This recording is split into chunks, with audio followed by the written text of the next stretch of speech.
Welcome to the Expensive Put Report by The Tape.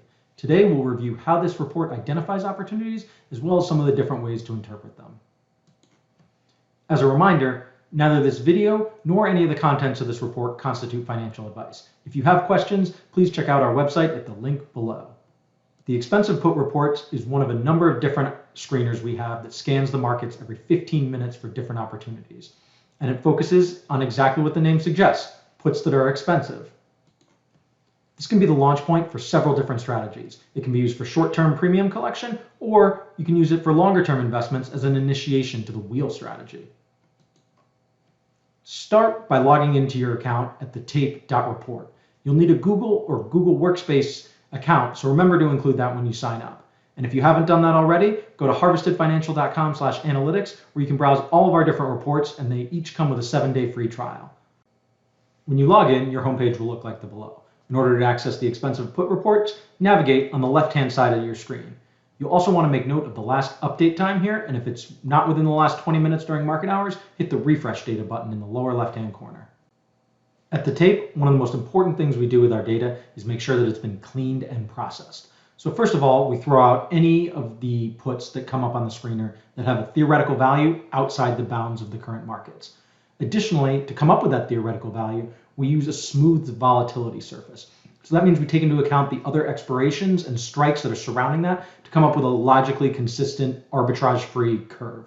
What that means is better theos gets better ideas into your hands. On the left-hand side of your screen, you'll see that there are 3 filters: delta, dollars, and days to expiration. We can use small delta filters to find options that are further away from the money or nearer to the money if you like higher premium collection. We can go near term with a short or small days to expiration filter, or more medium and long term for different investment strategies. We can also use stock price, which is interesting to either smaller accounts or for creating a diversified basket of many different opportunities to trade all at once. Moving on to the different columns. The first one, that can be totally ignored. That's an artifact of the display thing. But the first 4 columns are where we have our definitions: ticker, stock price, strike, and expo. Most of these should be pretty straightforward, but we isolate the specific stock ticker, the current stock price that it's trading at, as well as the strike and expiration of the specific put that's been caught in the filter here. The next 2 columns we have are volume and open interest. These give an idea of the kind of liquidity that we're seeing in that name. Volume is the number of contracts that have traded to the minute of the last refresh, whereas open interest is an account of the outstanding positions that exist on that specific series. If you're interested in learning more about liquidity, go to harvestedfinancial.com, where we have a whole liquidity index that we built to track the liquidity over time for various securities. Bid and ask are from the last market data snapshot. The fair value is calculated based on that smooth market volatility surface, so it might not lie exactly in between the market's bid and offer. Implied volatility and delta are both outputs of the options pricing model. The implied volatility takes the current market parameters and backs out what the volatility level those cash prices are implying. Delta is a function of that option's moneyness. The smaller that delta number is, the further out of the money that option lies. Further out of the money and smaller delta options thus have a smaller or lower probability of landing in the money at expiration. Remember though, the fact that someone's willing to pay something for that option means there's still some chance, so there's no such thing as free money out there. Next up, we have the all-star column, the put percent of strike. So as we mentioned a little bit before, this is the puts premium price divided by the strike price. The reason we use that strike price is because that represents the margin and dollar cost basis that we would have should that put get assigned. So everything around this report is centered on the names with the highest put percent of strike, filtered as we discussed, and then the rest of the data around here is to contextualize that and decide if those truly are expensive. The 2 historical volatility figures we have here are the close-to-close calculation, as well as the Parkinson's calculation, which is an intraday method.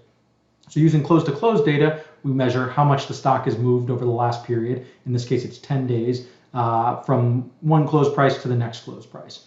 The Parkinson's measure uses intraday figures for highs and lows to give an idea of how much stock is actually moving during the trading day.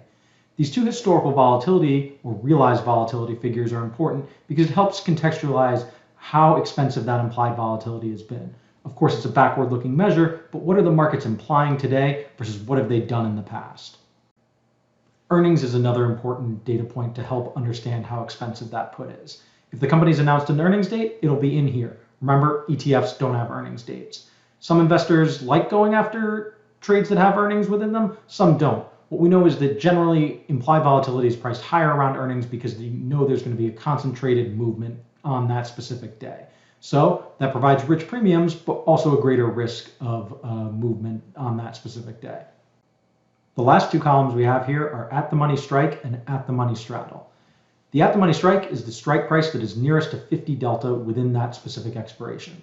The straddle price is the sum of the call and the put on that strike. This is often used as shorthand by options traders to express the implied move between now and expiration. By looking for puts outside that, you're going for some of the most skewed, expensive, out of the money puts. However, richer premiums will tend to be found within that straddle price. Some of the other features of this report include the ability to download the results to a CSV, which you can do simply by clicking the button in the lower left-hand corner. Additionally, you can opt in to receiving daily alerts for the most expensive puts according to your criteria. Simply choose your delta, days to expiration, and dollar price, and then go to the bottom of the screen where you can enter your email address. This will email you the close price most expensive puts.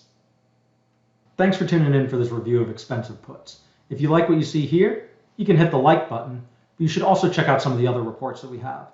On the call side, the sister report is called Expensive Calls, and that uses a similar logic to find opportunities on the upside. Overall, what we're looking to do at the Tape Report is understand what's moving in the markets, how liquidity is changing, and what that means for trade opportunities. We also have some blogs that you can check out at TheTape.Substack.com, where on a daily basis we review trading opportunities and how to think about them. Thanks again, and I look forward to seeing you on the tape.